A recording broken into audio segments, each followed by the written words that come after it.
Welcome to this video podcast.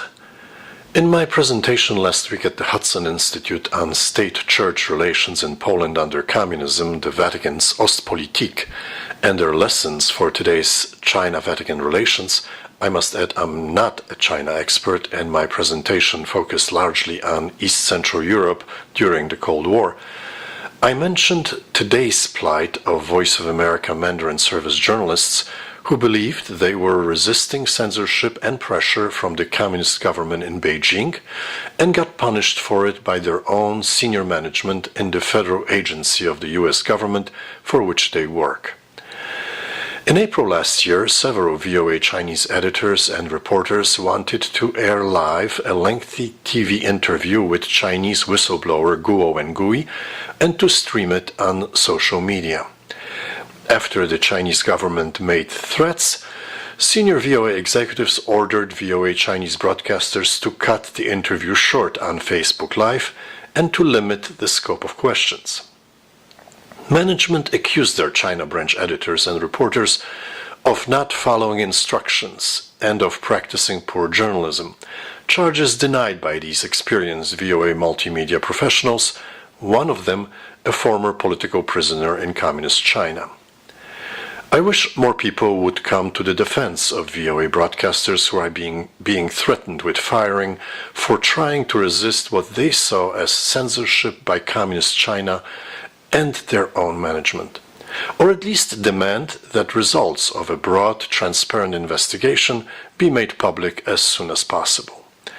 I'm disappointed that outside media and press freedom organizations have not paid sufficient attention to how VOA employees and contractors are being treated by their management, how this federal agency is managed, as well as to reported business interests in China and in Russia of a few among past and current high-level officials who have been in charge of VOA in its parent federal entity, the U.S. Agency for Global Media, USAGM, formerly called the Broadcasting Board of Governors, BBG.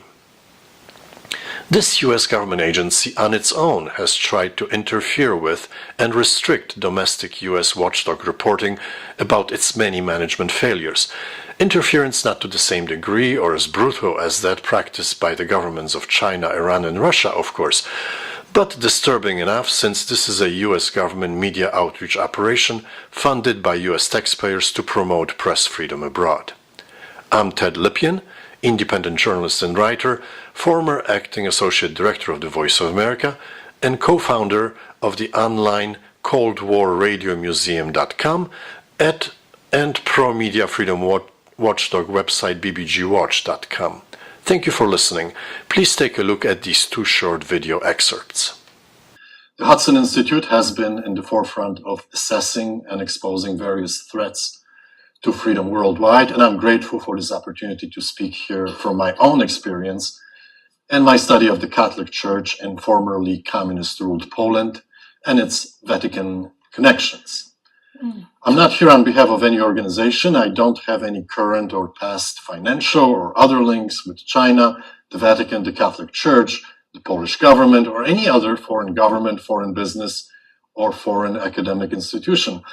I only note this because the Chinese government has been known to engage in influence buying abroad and in using pressure to force censorship, even on my former employer, the Voice of America, as was apparently the case in the 2017 interview with Chinese whistleblower businessman Guo Wengui, who wanted to expose such practices of the Chinese government more fully and had his interview shortened by VOA's senior management after the Chinese government protested and made threats.